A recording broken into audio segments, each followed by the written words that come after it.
बोलो भक्त और भगवान की जय, सभी संतों की जय, मेरे गुरुदेव श्री रामभद्राचार्य जी महाराज की जय। अब आप सुन रहे हैं भक्ति तथा ज्ञान के प्रकाशक आचार्यों की कथा।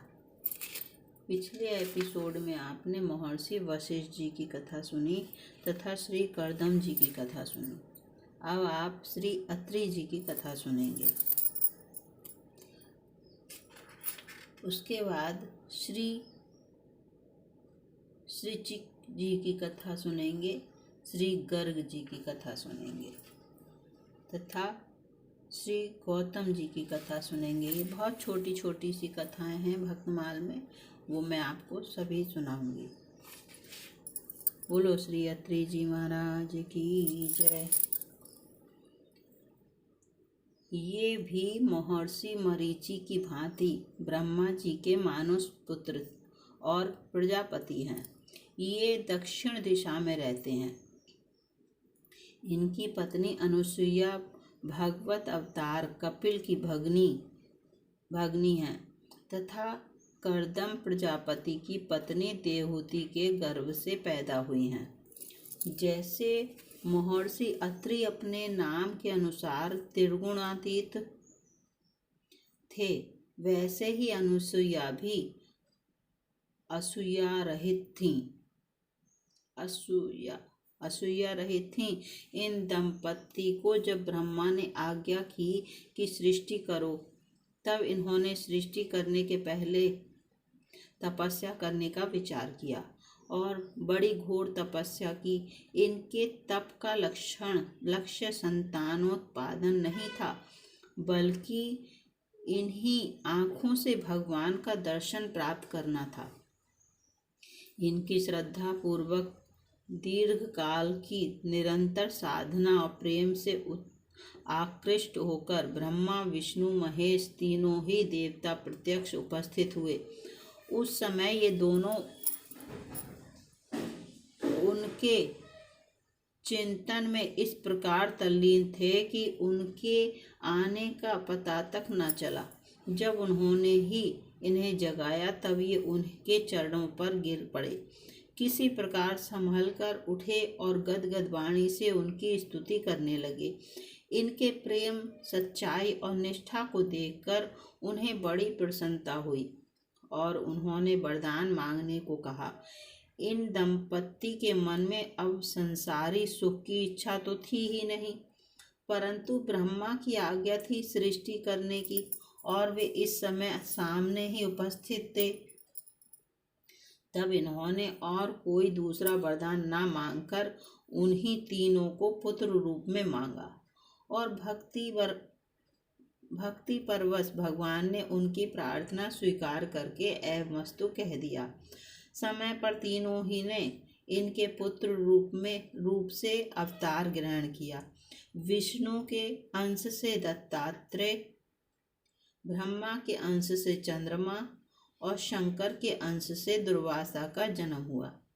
जिनकी चरण धूलि के लिए बड़े बड़े योगी और ज्ञानी तरसते रहते हैं, वे ही भगवान अत्रि के आश्रम में बालक बनकर खेलने लगे और तीनों दंपत्ति उनके दर्शन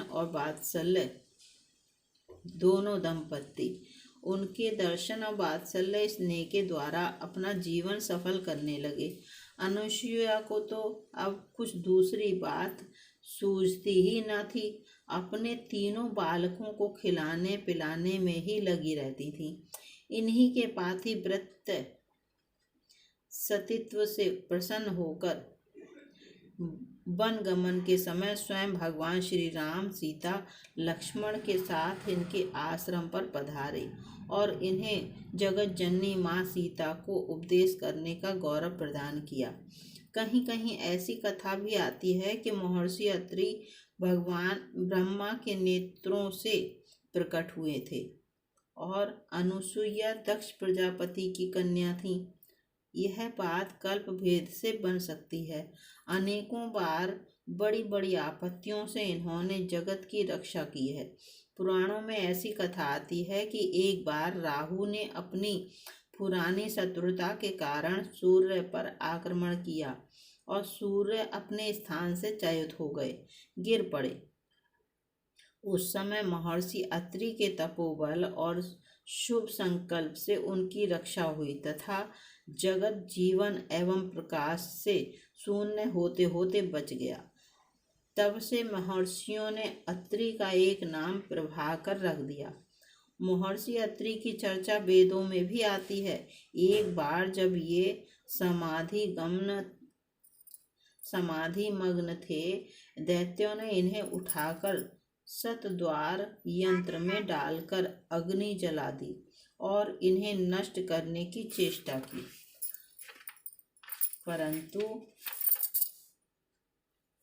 किंतु इन्हें इस बात का पता तक न था। उस समय भगवत प्रेरणा से अश्वनी कुमारों ने वहां पहुंचकर इन्हें बचाया। धर्मशास्त्रों में अत्रि संहिता एक प्रधान स्मृति है और हमारे कर्तव्य का निर्णय करने के लिए वह एक अमूल्य ग्रंथ रत्न है। इनके विस्तृत और पवित्र जीवन की चर्चा प्रायः इस समस्त आर्ष ग्रंथों में आई है। बोलो श्री अत्रि जी महाराज की जय।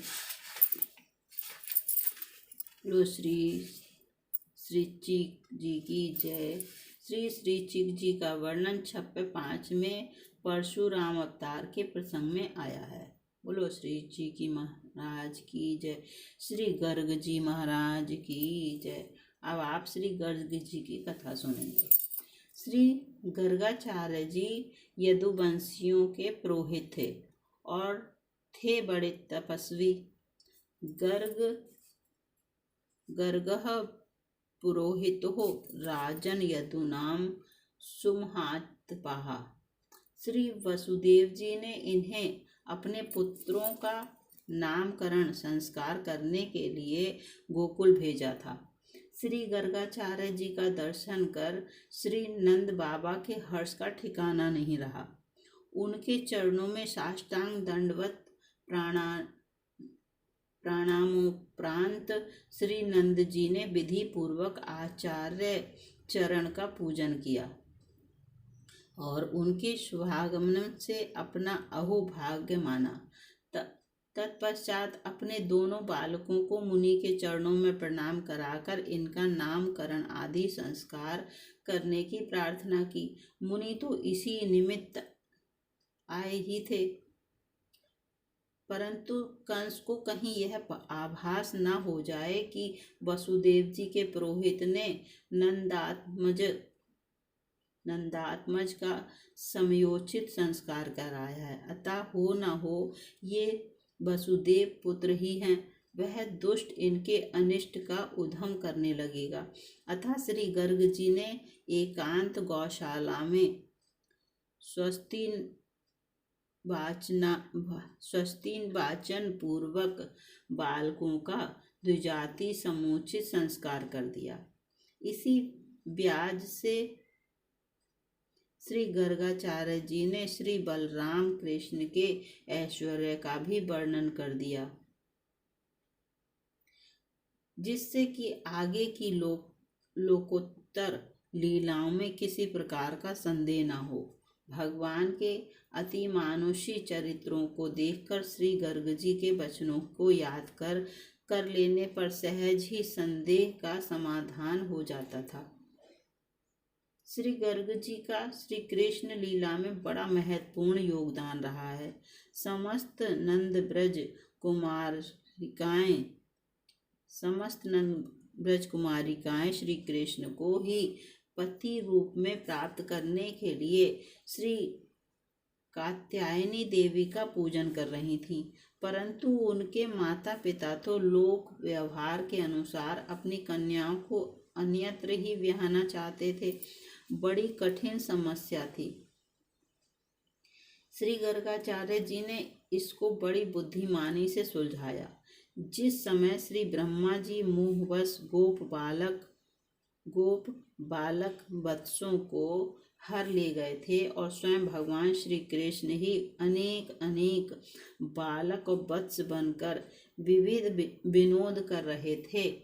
उस समय श्री गर्गाचार्य जी ने लीला के अनुसार परिस्थिति विचार कर ब्रज में आकर सबको यह चेतावनी दी कि गृहस्थी के अनुसार अगले 12 वर्षों तक विवाह मुहूर्त नहीं मिलने वाले हैं, अतः इसी वर्ष कुमार कुमारियों का विवाह संस्कार संपन्न हो जाना चाहिए। सब लोगों ने श्री गर्ग जी की बात मानकर उपर्युक्त वरों के साथ अपनी कन्याओं का विवाह कर दिया, जो कि वस्तु तस्तु अनेक रूप में श्री कृष्ण ही थे। इस प्रकार सभी गोपियां श्री कृष्ण की स्वकीय ही हुई। श्री गर्गाचार्य जी ने स्वरचित गर्ग संहिता में भगवान श्री कृष्ण की अति मधुर रसमयी लीलाओं का बड़ी मधुरता के साथ वर्णन किया है। बोलो श्री गर्ग जी महाराज की जय। अब आप श्री गौतम जी की कथा सुनेंगे। बोलो श्री गौतम जी महाराज की जय। सभी संतों की जय। मेरे गुरुदेव श्री रामभद्राचार्य जी महाराज की जय। अगले एपिसोड में आप श्री गौतम जी की कथा सुनेंगे। जय सिया राम।